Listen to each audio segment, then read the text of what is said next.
Salam damai sahabat Oase Rohani Katolik yang terkasih, apa kabar? Jumpa kembali bersama saya Maria Paulina dalam acara kesayangan kita, Oase Rohani Katolik. Dan sekarang hati saya penuh sukacita karena di studio sudah hadir bersama saya Romo Hieronymus Joseph Deirupa OFM yang biasa kita kenal dengan nama Romo Iron. Halo Romo, apa kabar? Baik sekali Bu Pauline, senang sekali bertemu Bu Pauline dan para sahabat Oase Rohani Katolik yang saya kasih di rumah dan dimanapun berada. Terima kasih Romo, sehat Baik. Selalu, puji Tuhan. Ya, selalu sehat, terima kasih. Amin. Ya. Baiklah sahabat Oase Rohani Katolik yang terkasih, marilah kita awali acara ini dengan doa pembuka yang dipimpin oleh Romo Iron. Baik Ibu Pauline dan para sahabat Oase Rohani Katolik yang saya kasih, mari kita memohon Roh Kudus hadir dalam permenungan kita hari ini. Dalam nama Bapa dan Putra dan Roh Kudus. Amin. Allah Bapa penuh belas kasih, kami mengucapkan syukur atas segala rahmat, berkat dan karunia yang boleh kami terima dalam kehidupan kami sehari-hari. Khususnya rahmat yang begitu besar yang boleh kami alami lewat kebangkitan Putramu sendiri Tuhan kami Yesus Kristus. Lewat kebangkitannya, lewat penampakannya, Ia menunjukkan bahwa Ia sungguh-sungguh bangkit dan menjadi pribadi yang selalu menyertai kami. Dan semoga janji keselamatan Yesus ini memberikan kami kekuatan untuk mampu membuka hati kami dan menjadi saksi-Mu dalam kehidupan sehari-hari. Demi Kristus Tuhan dan pengantara kami. Amin. Amin. Hai umat milik Tuhan, wartakanlah kebijaksanaan Tuhan yang telah memanggil kalian dari kegelapan ke dalam cahayanya yang menakjubkan. Haleluya. Sahabat Oase Rohani Katolik yang terkasih, hari ini merupakan pekan keempat Paskah dan bacaan liturgi pada hari ini diambil dari Kisah Para Rasul bab 13 ayat 44 sampai dengan 52. Dilanjutkan dengan bacaan Injil yang diambil dari Injil Yohanes bab 14 ayat 7 sampai dengan 14. Dan sekarang marilah sama-sama kita membuka Alkitab kita. Saya akan membacakan bacaan pertama yang diambil dari Kisah Para Rasul bab 13 ayat 44 sampai dengan 52. Waktu Paulus berada di Antiokhia di Pisidia, pada hari Sabat, datanglah seluruh warga kota berkumpul di rumah ibadat Yahudi untuk mendengar firman Allah. Akan tetapi, ketika orang Yahudi melihat orang banyak itu, penuhlah mereka dengan iri hati dan sambil menghujat mereka membantah apa yang dikatakan Paulus. Tetapi dengan berani Paulus dan Barnabas berkata, "Memang kepada kamulah firman Allah harus diberitakan lebih dahulu. Tetapi kamu menolaknya dan menganggap dirimu tidak layak untuk beroleh hidup yang kekal. Karena itu, kami berpaling kepada bangsa-bangsa lain. Sebab inilah yang diperintahkan kepada kami. Aku telah menentukan engkau menjadi terang bagi bangsa-bangsa yang tidak mengenal Allah, supaya engkau membawa keselamatan sampai ke ujung bumi." Mendengar itu, bergembiralah semua orang yang tidak mengenal Allah, dan mereka memuliakan firman Tuhan. Dan semua orang yang ditentukan Allah untuk hidup yang kekal menjadi percaya. Lalu firman Tuhan disiarkan di seluruh daerah itu. Tetapi orang-orang Yahudi menghasut perempuan-perempuan terkemuka yang takut akan Allah dan pembesar-pembesar di kota Antiokhia itu. Begitulah mereka menimbulkan penganiayaan atas Paulus dan Barnabas dan mengusir mereka dari daerah itu. Akan tetapi, Paulus dan Barnabas mengebaskan debu kaki mereka sebagai peringatan bagi orang-orang itu, lalu pergi ke Ikonium. Dan murid-murid di Antiokhia penuh dengan sukacita dan dengan Roh Kudus. Demikianlah sabda Tuhan. Syukur kepada Allah. Mazmur tanggapan. Segala ujung bumi melihat keselamatan yang datang dari Allah kita. Segala ujung bumi melihat keselamatan yang datang dari Allah kita. Nyanyikanlah lagu baru bagi Tuhan. sebab Ia telah melakukan karya-karya yang ajaib.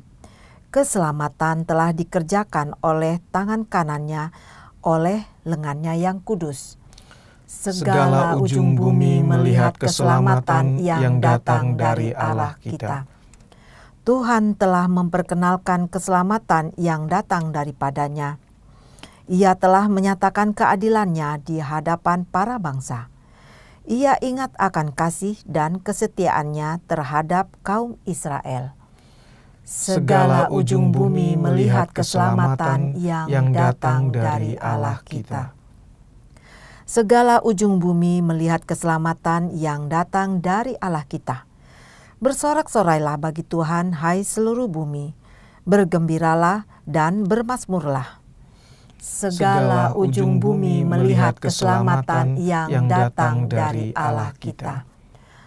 Baiklah sahabat Oase Rohani Katolik yang terkasih, setelah kita mendengarkan Mazmur tanggapan tadi, sekarang kita satukan hati dan pikiran kita karena Romo Iron akan menyampaikan bacaan Injil yang diambil dari Injil Yohanes bab 14 ayat 7 sampai dengan 14. Haleluya, haleluya, haleluya, haleluya, haleluya, haleluya. Jikalau kamu tetap dalam firman-Ku, kamu benar-benar murid-Ku, dan kamu akan mengetahui kebenaran sabda Tuhan. Haleluya, haleluya, haleluya, haleluya. Tuhan sertamu Dan sertamu juga. Inilah Injil Yesus Kristus menurut Yohanes. Dimuliakanlah Tuhan.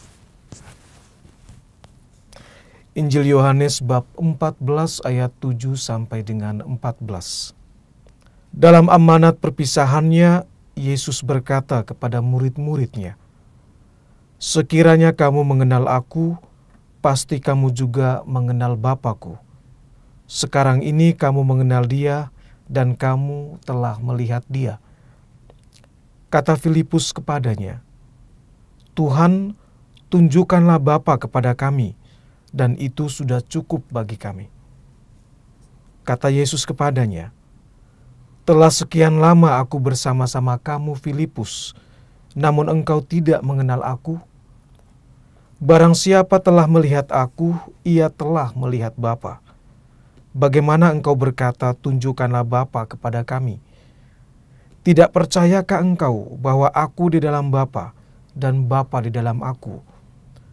Apa yang Aku katakan kepadamu, tidak Aku katakan dari diriku sendiri, tetapi Bapa yang diam di dalam Aku, Dialah yang melakukan pekerjaannya.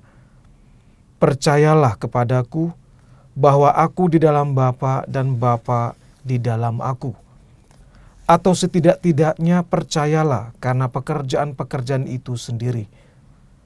Aku berkata kepadamu, sesungguhnya barang siapa percaya kepadaku, ia akan melakukan juga pekerjaan-pekerjaan yang Aku lakukan, bahkan pekerjaan-pekerjaan yang lebih besar daripada itu. Sebab Aku pergi kepada Bapa, dan apapun yang kamu minta dalam namaku, Aku akan melakukannya, supaya Bapa dipermuliakan di dalam Anak. Jika kamu meminta sesuatu kepadaku dalam namaku, Aku akan melakukannya." Demikianlah Injil Tuhan. Terpujilah Kristus.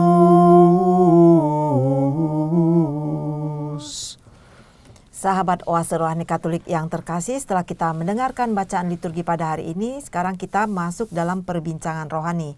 Nah Romo, dalam segmen pertama ini Romo, pokok pikiran apa yang akan Romo sampaikan pada awal permenungan kitab hari ini? Baik Ibu Pauline yang saya kasihi dan sahabat Oase Rohani Katolik yang saya cintai. Pertama-tama saya kira baik saya ucapkan selamat Paskah untuk Ibu Pauline ya, dan para sahabat Oase Rohani Katolik yang saya kasihi.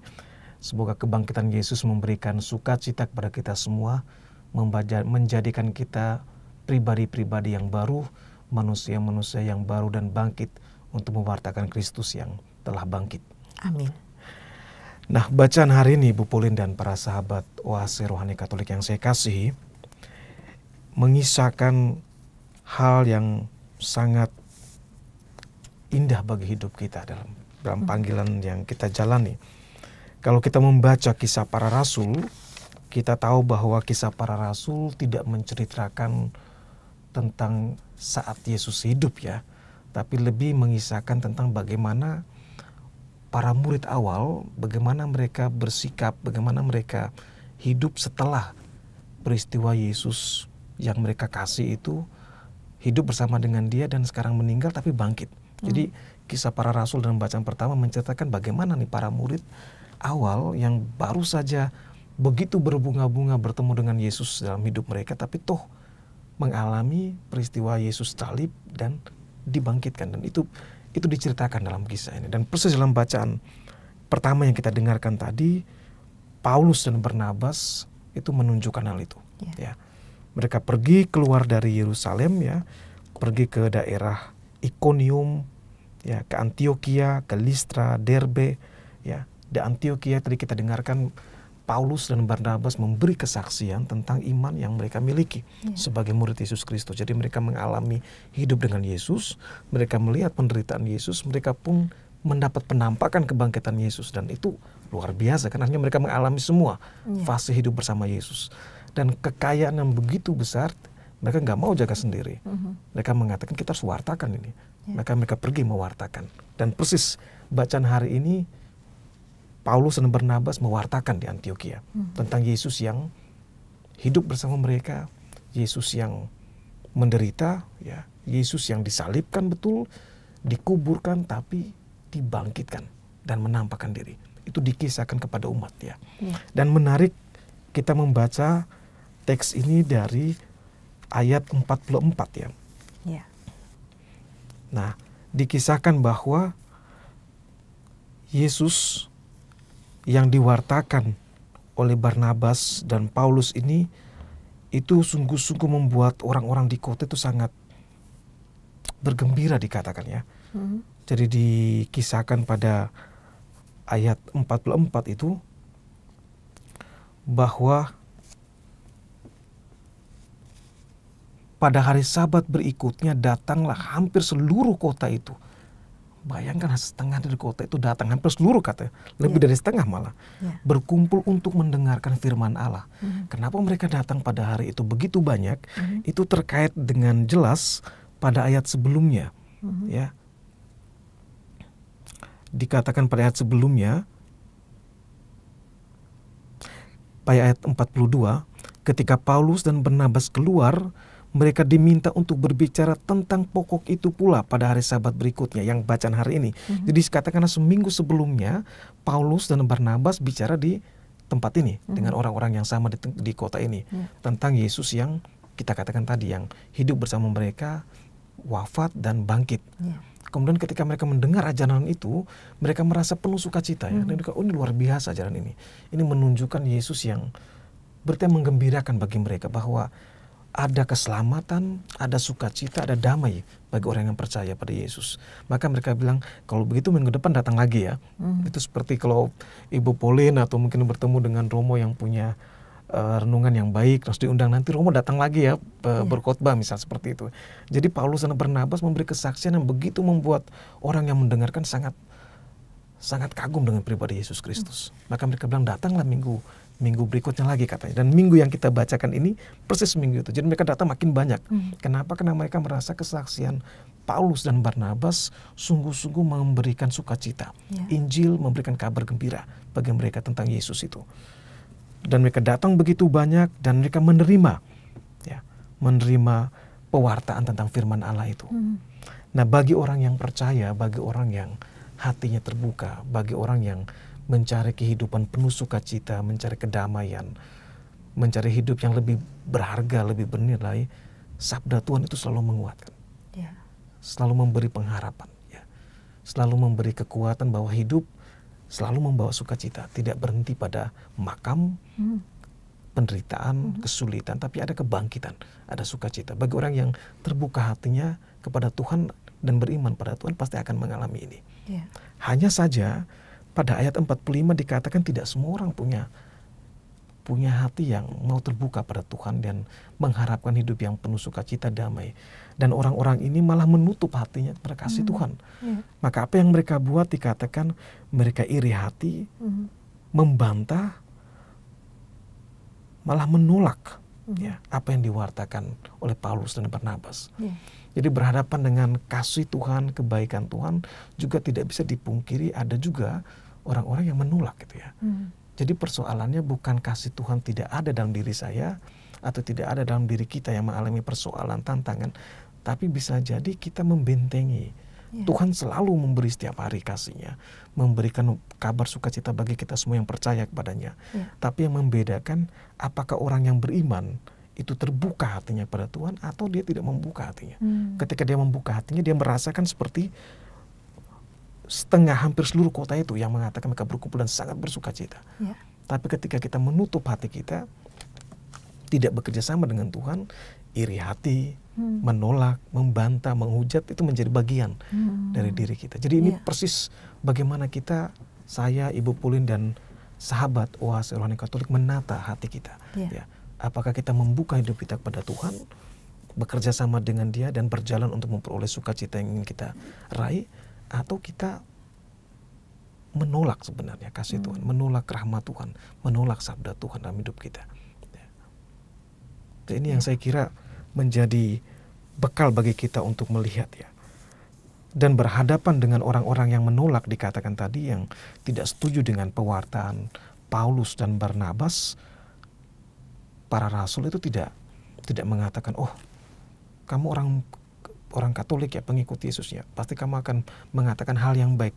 Di sini kami tidak menerima, silakan mewartakan ke tempat lain ya. Itu tidak membuat para saksi Yesus untuk mundur gitu ya. Persis Paulus dan Barnabas menunjukkan ketika ditantang, ketika kita ditolak untuk memberi kesaksian tentang Yesus, kita malah lebih berani untuk mewartakan tentang Yesus. Tentu saja tidak mesti harus frontal ya, sampai dengan membuat kekerasan misalnya, atau harus menggedor dari pintu ke pintu untuk mengatakan tentang iman kita, tidak perlu. Tapi bagaimana konsistensi kita jaga dalam hidup kita. Kebaikan yang kita bawa, kasih yang telah kita terima dari Yesus, iman yang kita miliki itu kita bagi kepada orang-orang di sekitar kita lewat hidup, kata-kata dan lewat tindakan kita. Jadi 3 hal ini yang saya kira menjadi hal yang menarik dalam bacaan pertama ini. Hati yang terbuka kepada sabda Tuhan yang membawa sukacita. Namun kadang-kadang kita bisa terjebak dengan hati yang tertutup, seperti orang-orang Yahudi dikatakan ini ya, yang menutup hatinya, akhirnya timbul iri hati, timbul penolakan, dan itu cikal bakal kita mengalami kesulitan, cikal bakal kita membawa diri kita sendiri pada hidup yang tidak bahagia, ya, tidak membuat kita penuh sukacita. Tapi sebaliknya, orang yang hidup dengan hati yang terbuka dan percaya pada Tuhan, dia pasti mampu bersaksi dalam situasi apapun. Dia dalam keadaan senang, dalam keadaan susah, dia tetap percaya bahwa Tuhan bersama dia, dan dia mampu memberi kesaksian. Mungkin dalam kesulitan dia tetap yakin Tuhan hadir, dan dia tetap tersenyum gitu, menghadapi tantangan, menghadapi kesendirian, menghadapi persoalan dengan gagah berani, tidak mundur, tidak merasa atau tidak menghujat Tuhan malah, atau tidak mengatakan, oh ini Tuhan mengutus saya tidak percaya itu. Tuhan tidak pernah mengutus siapapun. Ya, tidak pernah mengutus siapapun, tidak merencanakan yang buruk bagi kita. Kenapa? Karena Allah yang kita imani ada Allah yang penuh kasih, yang merancang kebaikan. Dia bahkan memberikan anaknya untuk keselamatan kita. Ya. Agak sulit dimengerti ketika Allah yang begitu penuh kasih, Allah yang kasih itu sendiri memberikan putranya untuk keselamatan kita, pada saat yang sama merancang keburukan untuk Ibu Pauline, merancang keburukan untuk saya, atau merancang keburukan untuk sahabat Oase Rohani Katolik. Itu agak sulit dimengerti, dan saya kira bukan di situ iman kita. Sebaliknya, Allah merancang yang baik, yang membawa sukacita, yang membawa keselamatan bagi hidup kita. Nah, kalau kita kaitkan dengan zaman sekarang seperti orang Yahudi yang tadi ya, Betul. ya Romo, hatinya mereka tertutup sehingga Betul. membentengi diri dan iri hati, menghujat dan sebagainya.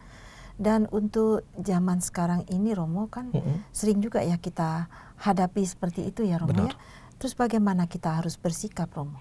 Baik, mungkin tantangan kita saat ini adalah ketika kita berada sebagai orang Katolik pengikut Yesus Kristus.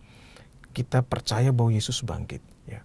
Kemudian kita ingin bersaksi tentang Yesus bangkit dengan cara perkataan yang baik, hidup yang baik. Tapi kita ditolak oleh orang-orang di sekitar kita. Ini bagaimana kita harus tetap menunjukkan bahwa hidup yang baik itu jujur. Hidup yang baik dan beriman itu mengikuti aturan yang sudah ada, mencari kebenaran yang sebenarnya, artinya untuk kepentingan bersama, ya bukan hanya diri sendiri. Nah, persis di sini saya ingat sebuah pengalaman yang menarik. Salah seorang dokter ya pernah menceritakan pengalamannya ketika kami bertemu, ketika dia masih belajar di salah satu universitas di Jakarta, dan sekali waktu mau ujian, ya mereka mendapati soal ujian itu sudah tersebar gitu ya, jadi sudah bocor gitu ya. Nah, jadi kemungkinan untuk lulus itu besar karena sudah ada soal ujian. Tapi para dokter ini dan kawan-kawan dari Kristen dan Katolik itu berkumpul, mereka sering ekumene dan berdoa, membaca kitab suci dan merenungi bersama. Dilema mereka kan, menjadi orang Katolik seperti tadi, apakah mengambil kesempatan ini ya, mengikuti dunia ya dengan cara menolak karya Tuhan, menerima tawaran dari dunia untuk membeli soal itu dan pasti lulus, atau mereka bertahan untuk tetap mengikuti ujian sesuai dengan proses, artinya menunjukkan kesaksian iman mereka yang kokoh pada Tuhan Yesus Kristus dengan resiko tidak lulus. Ini pilihan yang tidak mudah. Ya. Dan itu mereka masing-masing, khusus yang putri ya, itu bahkan ditawari ya oleh orang-orang yang tidak bertanggung jawab untuk silakan membeli. Bahkan beliau menceritakan dosennya pun, seorang dosen bahkan mengatakan, saya akan siap membantu. Kalau soalnya sudah ada, saya akan membantu, akan mengerjakan tugas-tugas itu kalau kesulitan. Artinya untuk kampus kita lulus itu sudah lumayan, sudah syukur itu. Tapi mereka bertahan habis-habisan untuk tidak menggunakan, dan berhasil. Akhirnya mereka tidak menggunakan soal itu, dan memang hasilnya tidak lulus. Dari kacamata dunia gagal mereka. Tapi dalam kacamata iman kita, mereka sampai saat ini semuanya sudah bekerja di rumah sakit yang cukup besar semuanya, selalu mengingat pengalaman itu dan mengatakan, disitulah Tuhan malah bekerja kesaksian iman kita bahwa Yesus, percaya pada Yesus Kristus tidak hal yang besar sekali, tapi hal yang sederhana seperti tadi. Bagaimana ada tawaran untuk menyontek, tawaran untuk ambil jalan pintas, kita nggak mau. Tapi Yesus yang bangkit menunjukkan jalan yang salib. Kita harus menghadapi sesuatu yang sedang kita jalani dengan cara yang benar, ya, bukan mengambil hal yang keliru. Dan dalam cerita tadi mereka akhirnya ujian lagi dan lulus. Ya, jadi tetap mereka gagal pada ujian yang awal, tapi ada dan lulus.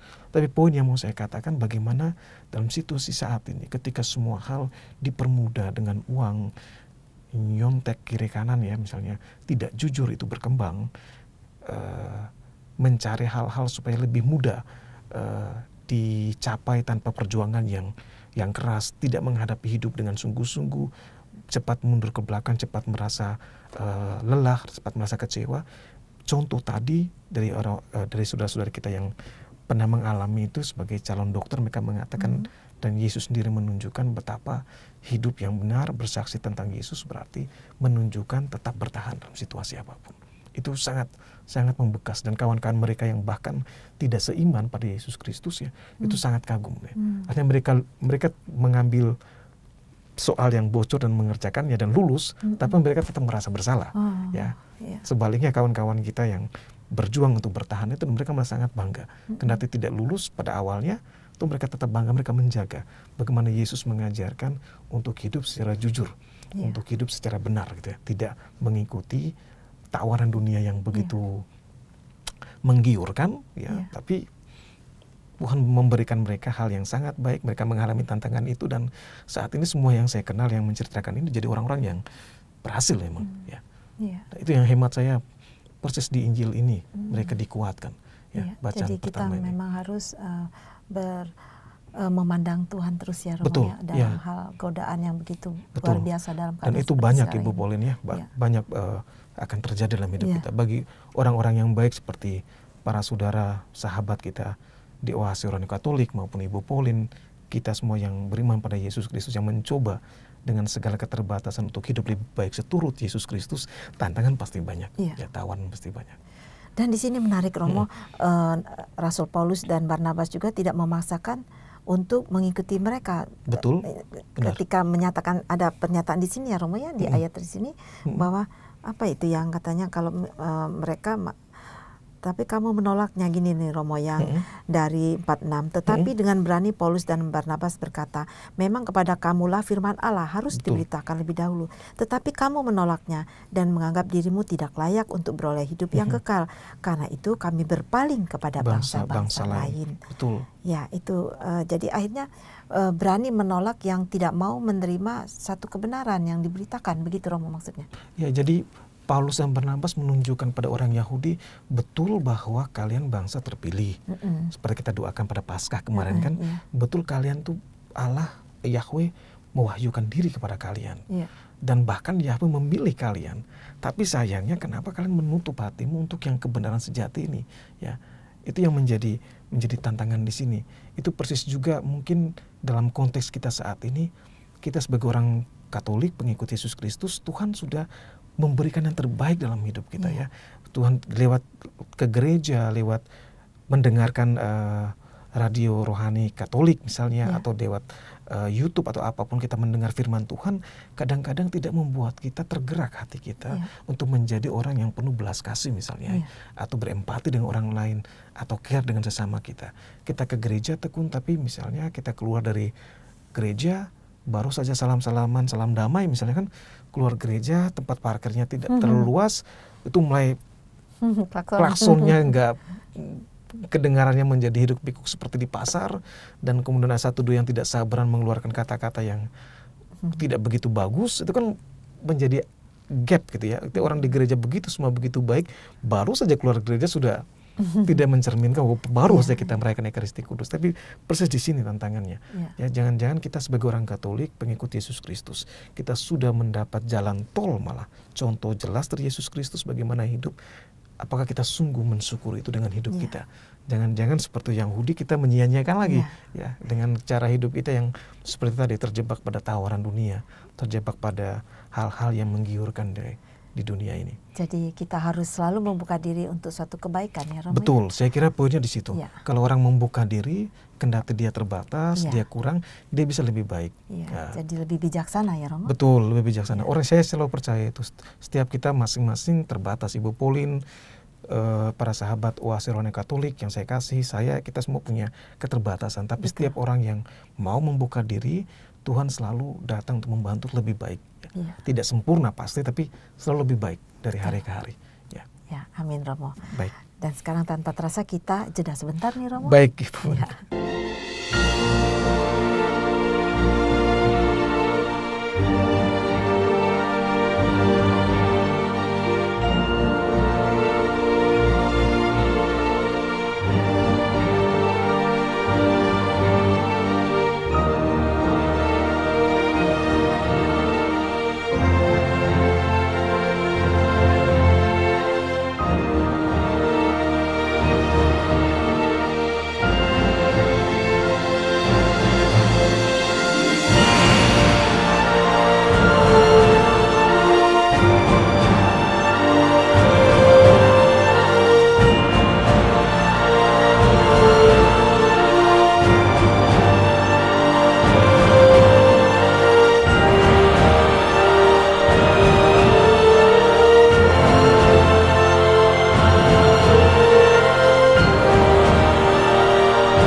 Bersama Romo Hieronymus Yosef Deirupa OFM dan saya Maria Paulina dalam acara Oase Rohani Katolik.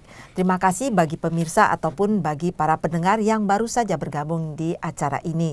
Nah Romo, sekarang kita masuk dalam segmen kedua, Romo. Betul. Inspirasi apa ataupun kabar sukacita apa yang akan Romo sampaikan di sini terkait dengan bacaan Injil hari ini? Baik, bacaan Injil yang akan kita dengar, ya sudah kita dengar maksud saya, dan akan kita renungkan tadi, akan menunjukkan bahwa 3 hal yang kita bicara pada, atau kita sharingkan pada, kita renungi pada bacaan pertama tadi tentang hati yang terbuka kepada kasih Tuhan, itu membantu kita untuk mensyukuri hidup ya, membantu kita juga menerima hal-hal yang hidup kita yang mungkin tidak kita mengerti dengan lapang dada. Kemudian ada hal kedua yang kita lihat bahwa iri hati, penyangkalan, penolakan itu berasal dari diri kita yang menutup hati kita kepada Tuhan. Dan kalau yang ketiga kita lihat orang yang membuka hatinya pada Tuhan, itu adalah orang-orang yang mampu bersaksi dalam hidupnya mereka tentang iman pada Yesus Kristus. Jadi 3 hal ini mendapat dasarnya persis dalam bacaan Injil hari ini. Jadi orang yang mampu membawa kesaksian yang sungguh-sungguh, mampu membuka hatinya, dalam bacaan ini dikatakan itu orang yang percaya pada Tuhan. Kalau nggak percaya, nggak bisa. Dia nggak bisa menjadi orang yang mampu bersaksi, nggak mampu juga membuka dirinya. Karena percaya, beriman berarti kita tahu ada pribadi tertentu atau ada sesuatu, kalau orang tidak percaya pada Tuhan, itu melampaui dia. Dan dia menyerahkan seluruh hidupnya pada sesuatu atau pada Tuhan. Dalam konteks iman kita menyerahkan seluruh, percaya berarti menyerahkan seluruh hidup kita pada Yesus Kristus, pada Tuhan sendiri, percaya kepada Dia. Dan itu yang menjadi dasarnya. Kalau kita punya kekuatan menyerahkan seluruh hidup kita padanya, pada Yesus sendiri, kita menjadi orang yang tangguh, membuka hati kita dan mampu bersaksi. Nah, dalam bacaan Injil yang kita dengar bab 14 ayat 7 sampai 14 itu dikatakan bahwa ada dialog antara Yesus dan Filipus ya. Ya, sudah lama Filipus bersama-sama dengan Yesus ya. Jadi Yesus sudah mengandaikan, kita udah kenal lama kan, sebenarnya Ibu Pauline udah 3-4 kali bersama, kurang lebih kita saling kenal. Kemudian mengandaikan Ibu Pauline sudah mengenal saya sedikit, beberapa hal kita cerita seperti Yesus di sini. Jadi Yesus mengandaikan dengan pengajaran dia, udah ngerti Filipus bahwa yang seluruh yang dia atau Yesus perbuat ini adalah apa yang Allah Bapa kehendaki. Artinya ketika Allah, yang semua perbuatan Yesus Kristus itu adalah kehendak Allah, Allah sendiri sebenarnya ada dalam diri Yesus Kristus. Atau katakanlah Allah hidup dalam tubuh Yesus itu. Roh Allah atau Allah sendiri itulah yang mendorong Yesus untuk melakukan pekerjaan-pekerjaan yang baik. Jadi Yesus tidak mengerjakan pekerjaan atau tidak mengatakan sesuatu yang sesuka hatinya, tidak. Dia melakukan semata-mata kehendak Allah. Semata-mata apa yang Allah kehendaki dia katakan, dia perbuat. Ya. Nah, persis di sini maka pertanyaan Filipus yang dikatakan Tuhan tunjukkanlah Bapa itu kepada kami, itu sudah cukup bagi kami. Aneh kan? Aneh dalam pengertian sudah lama dengan Filipus dan Yesus sudah cukup lama berjalan bersama Yesus. Dia melihat apa yang Yesus buat, dia mengamini apa yang Yesus katakan. Kok dia bertanya lagi hal yang seharusnya menurut dia sudah layak dan sepantasnya kamu percaya gitu loh, ya kan? Tapi dia bertanya, tunjukkanlah kepada kami Bapa itu sendiri, wajah Bapa itu. Dan Yesus, hemat saya, memberi jawaban yang tidak marah-marah dia ya, tapi dia menunjukkan, menegaskan kembali kepada Filipus. Dia mengatakan, Filipus, tidak percayakah engkau bahwa aku di dalam Bapa dan Bapa di dalam aku? Apa yang aku katakan kepadamu tidak aku katakan dari diriku sendiri, tetapi Bapa yang diam di dalam aku, dialah yang melakukan pekerjaannya. Jadi Yesus mengatakan, mengingatkan lagi kepada Filipus. Dia tidak memarahi, tapi dia mengingatkan, Filipus, kamu udah cukup lama dengan saya. Ya, seharusnya kamu tahu bahwa Bapa ada dalam diri saya dan saya melakukan itu. Tapi mungkin kamu sebagai manusia yang terbatas, kamu lupa atau kamu kurang yakin atau kurang beriman. Tapi saya ingin tegaskan pada kamu lagi bahwa yang saya buat, yang saya katakan itu benar-benar yang Allah sendiri inginkan.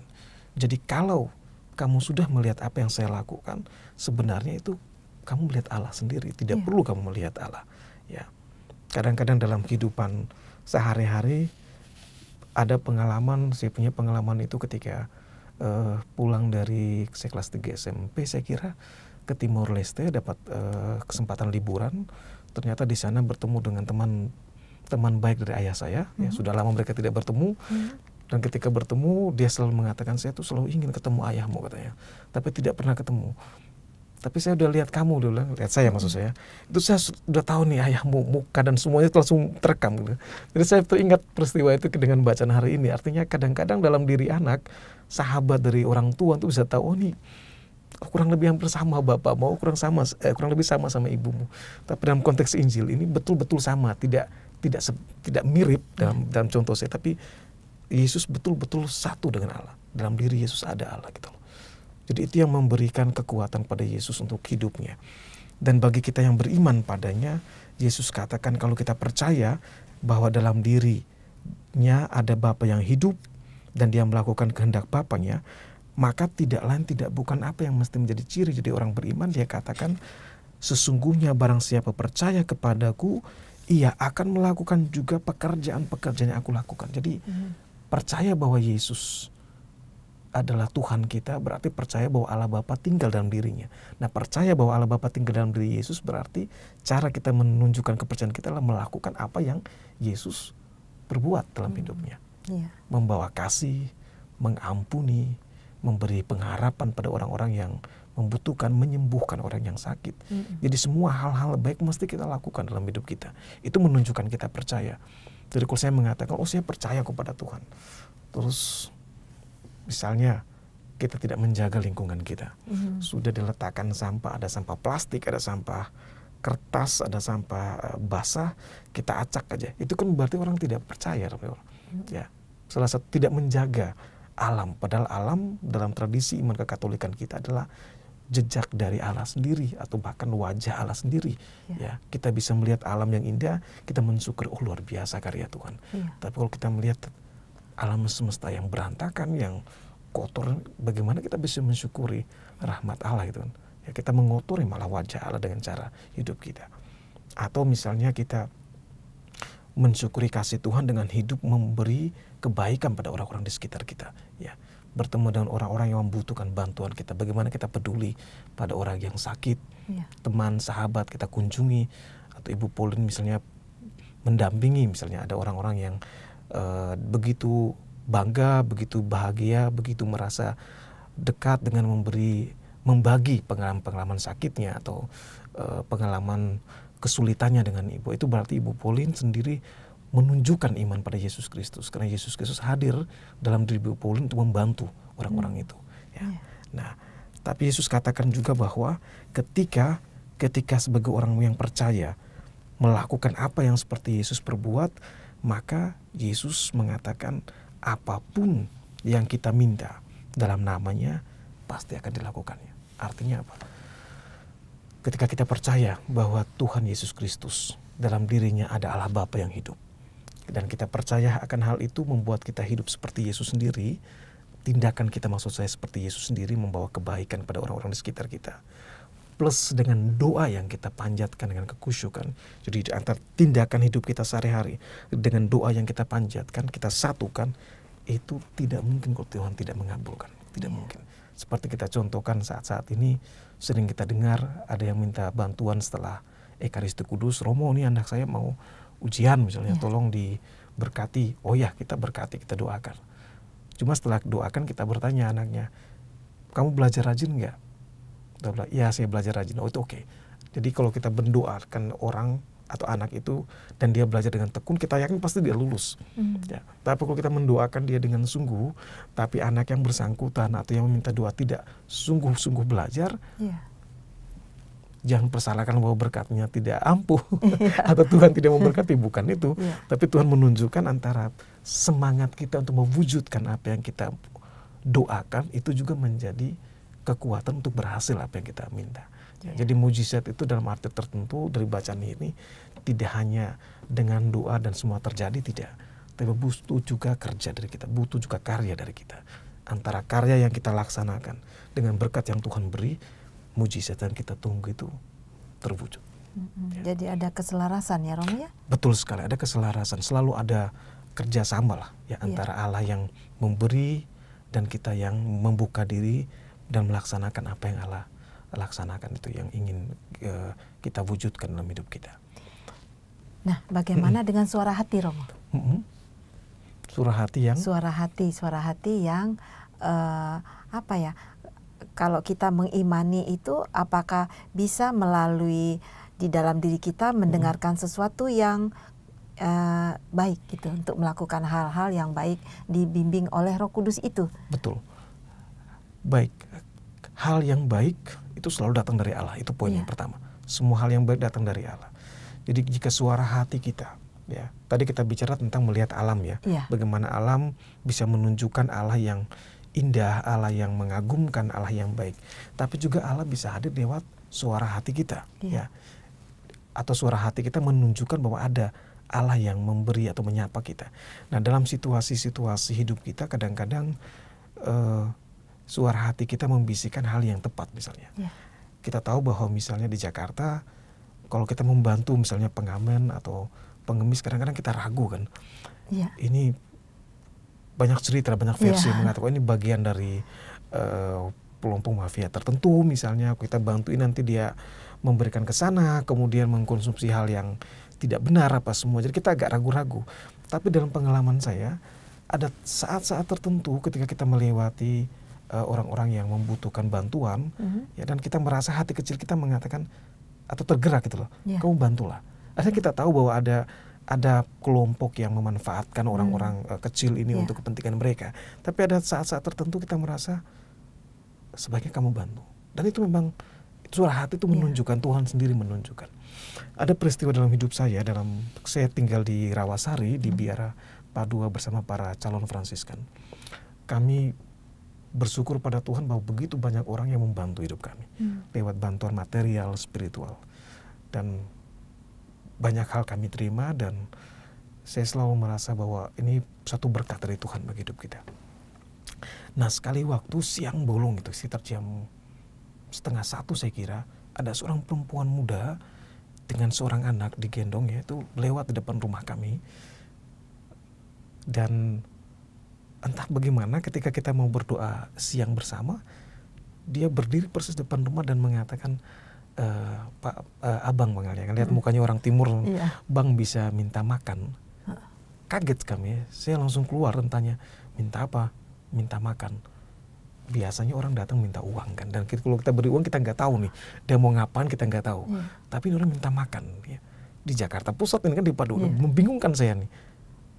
Kenapa? Dia bilang saya lapar katanya, belum makan. Ada kejujuran yang kita tahu. Biasanya banyak orang yang lewat tapi kita nggak yakin ya dengan cara minta uang apa, nggak yakin kita. Tapi ini jujur, kita lihat wajahnya, kita lihat permintaannya, dia tidak minta makan gitu. Ya udah kita beri makanan ke dia makan dan berterima kasih. Terus saya bisikkan ke fraternya, kamu berilah tambah uang saya. Ini orang ini jujurnya, suara hati itu menunjukkan ini orang jujur nih. Hanya dia betul lapar dan dia meminta bantuan kepada kita. Dia tidak minta ke tempat lain, tapi dia minta ke rumah kita ini kan. Kita beri, dan kalau orang ini tidak jujur, hanya dia memanfaatkan kebaikan, dia bisa datang lagi kan. Kalau memang dia punya kelompok gitu kan, mungkin kali berikut bukan dia tapi yang lain. Tapi nggak pernah sampai hari ini nggak pernah datang lagi. Nggak pernah datang perempuan yang sama atau orang yang punya tipe yang sama untuk minta bantuan, nggak ada. Yang minta makan. Saya ingin menunjukkan bahwa bagaimana hati nurani kita itu bisa juga, seperti Ibu Pauline katakan, menunjukkan pada kita, pada orang-orang tertentu seperti ini, Tuhan hadir, Tuhan membantu. Karena dalam pengalaman, dalam contoh saya tadi, kami sudah menerima banyak hal ya. Sebagai imam ya Fransiskan, sebagai calon imam, hidup kami dengan segala keterbatasan, toh kami menerima banyak hal dari orang-orang di sekitar kami. Maka tetangga, donatur, maka saya kira tepat pula Tuhan, mungkin kita merefleksikan itu. Tuhan meminta dalam arti tertentu lewat perempuan muda ini kepada kami untuk mengatakan, saya butuh. Apakah kalian setelah mendapat kebaikan dari begitu banyak orang, apakah hatimu juga terbuka kepada saya misalnya, atau kalian menutup kebaikan itu, tidak membantu. Dan persis kami merefleksikan seperti itu. Mungkin Tuhan mau mengetuk hati kita kali ya, ketika kita begitu banyak orang yang baik membantu kita di biara dengan segala macam bantuan material, bantuan spiritual, doa, jangan-jangan kita menjadi orang Kristen yang seperti tadi menutup diri kita, ya, merasa ini berkat hanya untuk kita, hanya untuk saya, dan tutup mata untuk orang di sekitarnya. Tapi persis Tuhan hadir untuk menunjukkan kalian diberi bukan untuk menjaganya sendiri, tapi kalian diberi untuk memberi. Karena hidup kita juga sebenarnya juga ada pemberian dari Tuhan sendiri, ya kan? Dan itu tidak bisa kita jaga untuk diri kita sendiri. Kita mesti berbagi dengan orang-orang di sekitar kita. Dan setiap orang yang hidup dengan logika memberi, dia tidak akan pernah kekurangan. Tidak akan pernah kekurangan. Ya. Itu yang saya kira menguatkan bagaimana hati nurani kita, suara hati kita menunjukkan kepada kita Tuhan bekerja. Ya, ketika kita terbuka kepada Tuhan bekerja, akan mengatakan sesuatu lewat tanda-tanda tertentu atau lewat suara hati kita untuk terlibatlah engkau, bantulah orang itu, bantulah orang itu. Ya. Ya. Jadi bisakah saya katakan begini, Romo, kita mendapatkan berkat bukan hanya kita simpan sendiri, tapi kita memberikan lagi kepada orang di sekitar kita agar itu bermanfaat bagi mereka. Betul sekali, saya kira itu tepat. Hidup sebagai orang Katolik dalam ciri kita sebagai anak-anak terang, anak-anak dari Yesus Kristus yang bangkit adalah seperti yang Ibu katakan. Hidup, kalau kita renungkan lagi, itu diberikan oleh Tuhan. Kita diciptakan, artinya Tuhan memberi hidup, berarti memberi nafas, menghembuskan nafas supaya kita bisa bernafas. Artinya seluruh, bahkan yang paling berharga kan nafas, ya kan? Semua hal lain selesai, kalau nggak ada nafas itu udah selesai. Apa yang kita banggakan semua selesai. Nah, nafas itu yang paling roh yang menghidupkan kita. Itu pun diberi oleh Tuhan sendiri. Nah, dengan pemberian itu kita dihadapkan pada ajakan untuk membagi rahmat kepada orang-orang di sekitar kita. Ya. Siapapun itu, hidup kita, apapun yang kita miliki. Ya. Tentu saja yang ingin saya katakan bahwa tidak menjadi orang yang setiap hari hidup untuk semua orang, tidak juga. Ada saat-saat tertentu kita juga bahasa kita mesti cas diri kita kan. Tapi poinnya bahwa dalam hidup kita tetap mengharmonisasikannya. Bagaimana perhatian untuk diri kita, keluarga kita, tapi kita juga punya perhatian untuk atau peduli dengan orang-orang di sekitar kita. Karena kita tidak bisa membohongi bahwa Tuhan memberikan banyak untuk hidup kita. Kalau kita tidak yakin misalnya, Romo, nggak mungkin ya, saya sedang bisnis saya lagi nggak bagus, keluarga saya lagi berantakan. Nggak, Tuhan tidak memberi saya yang terbaik. Pertanyaan saya sederhana, saudara masih bisa bernafas, itu nafas dari mana? Bukan itu berkat dari Tuhan. Ya, hemat saya kadang-kadang, dalam pengalaman saya juga, kadang-kadang kita kurang begitu bersyukur dengan hal-hal yang sederhana. Ya, untuk nafas yang bisa kita hidup, untuk suami istri yang kita temui setiap hari, atau anak-anak yang mungkin agak bandel, frater-frater saya juga mungkin kadang-kadang itu, ya. Tapi kadang-kadang kita kurang bersyukur untuk pengalaman-pengalaman sederhana seperti itu. Kita mau hal yang spektakuler gitu, ya. Ada sesuatu yang luar biasa. Nah, di situ Tuhan bekerja. Tapi kalau yang sesederhana seperti saya katakan tadi, nafas yang kita miliki, perjumpaan dengan orang-orang yang kita kasih, maupun yang tidak kita duga, yang saya contohkan tadi meminta bantuan, persis di situ Tuhan juga hadir. Dan persis kita diajak untuk menunjukkan kita sebagai orang Kristen atau pengikut Yesus yang hidup kita terberkati dengan membantu, memberi bagi orang lain. Iya, kalau misalnya sekarang kita dilihat dari mata dunia ya, Romo, ya. Kadang-kadang kalau kita lihat dari zaman sekarang ini, yang kadang-kadang tidak menentu juga ya, Romo. Kadang ada keraguan akan kehadiran Tuhan ya, Romo, ya. Nah, bagaimana ini harus kita harus bersikap gitu. Betul. Saya salah seorang yang yakin dengan sungguh bahwa ketika orang mengatakan saya tidak percaya Tuhan, atau orang mengatakan ateis, sebenarnya dia percaya, tapi mungkin dia tidak percaya Tuhan dalam tradisi iman Katolik. Dia mungkin percaya pada sesuatu, tapi hidup di dunia ini kan butuh percaya. Kalau kita tidak percaya, agak susah ya kita hidup. Ya, katakanlah Ibu Pauline belanja di pasar misalnya kan, membeli ikan. Kesekurang-kurangnya Ibu Pauline mesti percaya bahwa ikan itu baik. Tapi kan Ibu Pauline nggak tahu kapan diambil dari laut, bagaimana proses dari laut itu ke pasar, di pasar bagaimana dulu kita nggak tahu. Tapi kita percaya bahwa itu baik. Ya, dengan tanda-tanda yang kita bisa lihat yang di zaman modern ini bisa dimodifikasi kan, dengan mungkin masih segar, dia bisa buat dengan cairan tertentu dia masukkan, kita nggak tahu. Tapi yang satu hal, Ibu Pauline percaya, ini baik. Kalau saya tanya lebih lanjut, kenapa percaya? Oh, saya sudah sering beli di sini misalnya. Oke, saya sudah kenal orangnya. Oke, tapi kan percaya. Jadi bagi saya tidak ada orang yang ateis sebenarnya. Setiap orang itu dia percaya, entah percaya pada sesuatu atau dia percaya pada seseorang. Dalam iman pada Yesus Kristus kita percaya pada pribadi, Yesus sendiri, pada Allah Bapa sendiri. Itu yang menguatkan kita. Ya, ketika kita percaya pada Allah Bapa, maka hidup kita pun menunjukkan itu. Ya, nah kadang-kadang bagaimana kita bisa membuat orang-orang di sekitar kita tahu bahwa Allah itu sungguh-sungguh hidup, Yesus itu benar-benar ada. Persis dalam bacaan tadi dikatakan kan, Yesus mengatakan pekerjaan-pekerjaan yang aku lakukan itu harus kamu lakukan di ayat 12. Bahkan pekerjaan-pekerjaan yang lebih besar daripada itu. Artinya apa? Saya merefleksikan kita tidak membuat sesuatu yang lebih besar dari Yesus perbuat, tapi bagaimana hidup kita, perkataan kita, tindakan kita membuat orang yang tidak beriman pada Yesus Kristus atau tidak percaya pada Yesus Kristus merasa, kok Ibu Pul ini hebat ya. Ada tantangan dalam hidup, ada persoalan dalam hidup, tapi tetap tersenyum, tetap berjalan dengan tenang gitu kan. Persoalan ada tapi tetap tenang tuh. Bagaimana ya? Nah itu menarik, pasti mereka mencari tahu nih, pasti ada sesuatu yang menguatkan. Ketika mereka mencari lebih dalam, mereka bilang, oh ternyata karena iman pada Yesus itu. Nah itu yang membuat orang percaya. Ya, jadi kepercayaan orang pada Yesus Kristus akan sangat berakar, akan sangat terbentuk ketika saya, Ibu Pauline dan para sahabat OASE Rohani Katolik itu menunjukkan dalam hidup kita Yesus betul-betul hadir. Lewat perkataan, lewat tindakan kita yang meneguhkan, menguatkan, yang menunjukkan bentuk kita peduli, care kepada orang-orang di sekitar kita. Ya. Terus apakah bisa Romo menarik benang merah di antara kedua bacaan pada hari ini? Baik, benang merah yang bisa kita tarik dari bacaan dan permenungan dan dialog kita dengan Ibu Pauline yang saya kasih ini, bahwa dasar dari seluruh hidup kita adalah percaya pada Tuhan Yesus Kristus yang bangkit. Itu dasarnya. Ketika kita tidak percaya, kita membuat hidup kita goyah dengan sendirinya. Hidup yang percaya berarti hidup yang berakar pada Tuhan sendiri. Dan kalau kita berakar pada Tuhan, kalau kita percaya pada Tuhan dengan sungguh-sungguh, maka tidak bisa tidak, jalan satu-satunya adalah hidup dalam kasih. Kasih kepada Tuhan dengan sungguh-sungguh, kasih kepada sesama dengan sungguh-sungguh, ya. Dan jalan kasih itu artinya melakukan pekerjaan-pekerjaan yang Tuhan kehendaki, seperti Dia perbuat, ya. Tidak usah semua hal kita perbuat seperti Tuhan karena kita nggak sempurna, tapi ambillah salah satu dalam hidup kita. Misalnya Ibu Pauline sebagai ibu, bagaimana mengerjakan tanggung jawab sebagai ibu yang baik untuk anak-anak, untuk suami.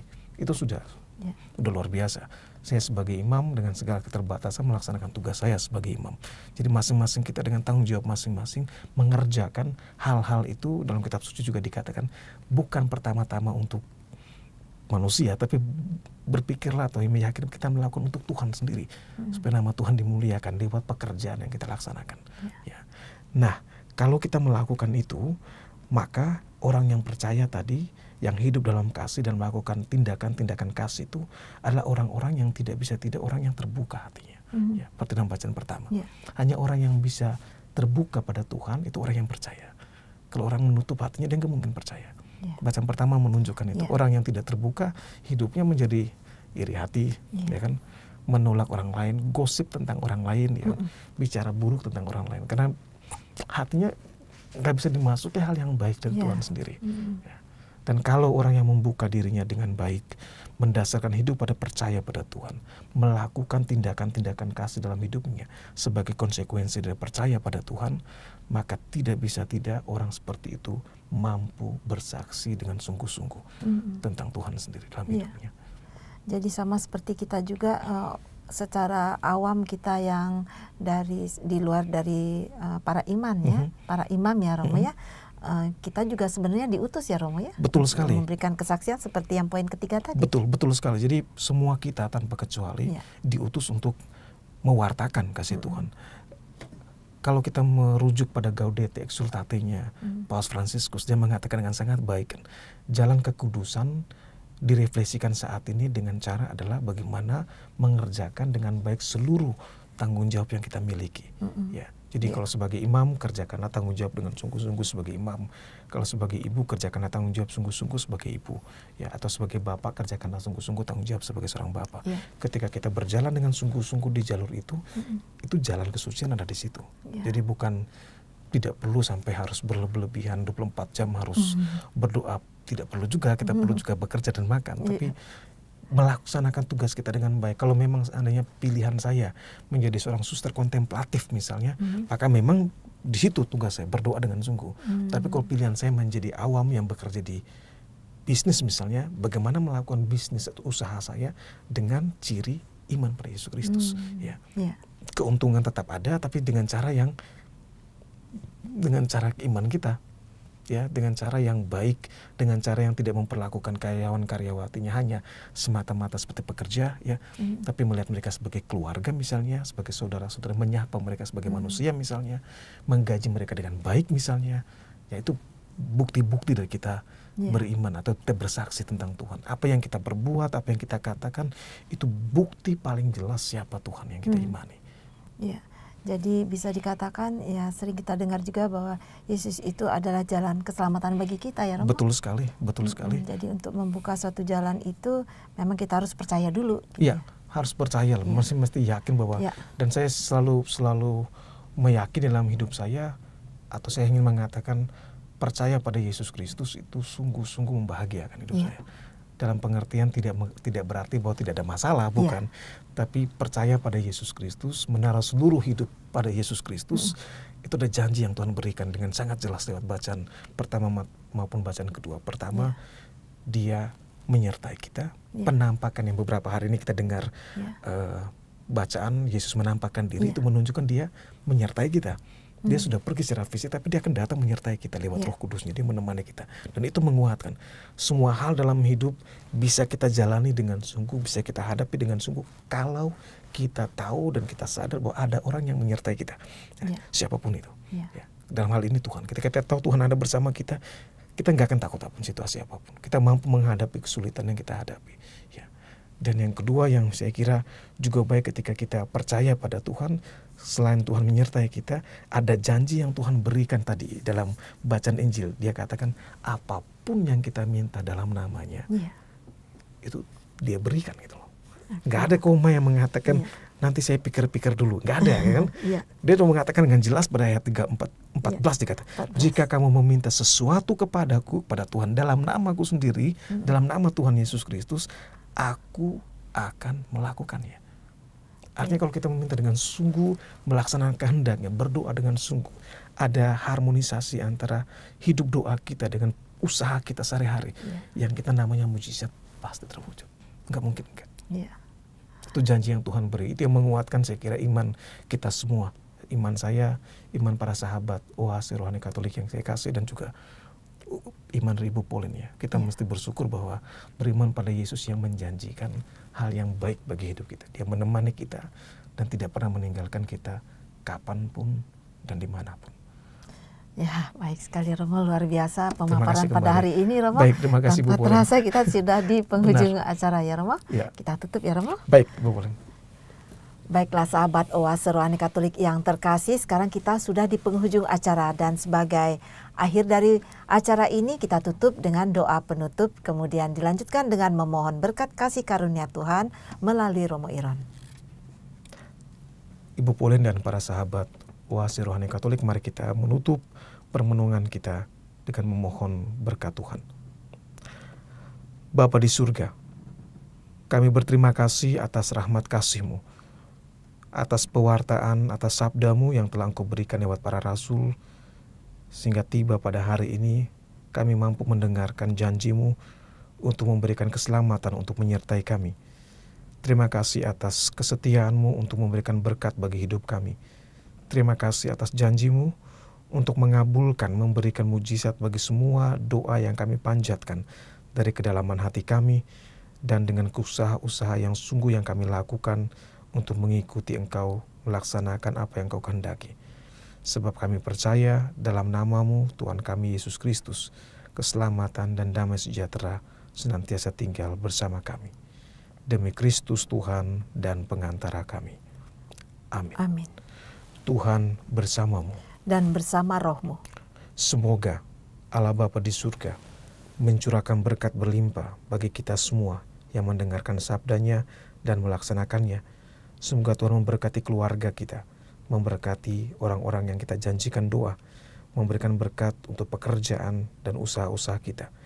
dan semoga segala rencana baik kita senantiasa diberkati, dilindungi, dan dirahmati oleh belas kasih Allah yang Maha Kuasa, dalam nama Bapa dan Putra dan Roh Kudus. Amin. Amin. Demikianlah sahabat Oase Rohani Katolik yang terkasih, usai sudah acara Oase Rohani Katolik pada hari ini. Semoga apa yang sudah kita dengar tadi dapat menjadikan iman kita semakin bertumbuh dan menghasilkan buah yang baik. Akhir kata, saya Maria Paulina dan Romo Hieronymus Joseph Deirupa OFM pamit undur diri. Damai Tuhan selalu menyertai kita semua. Mari amalkan Pancasila. Kita berhikmat, bangsa bermartabat.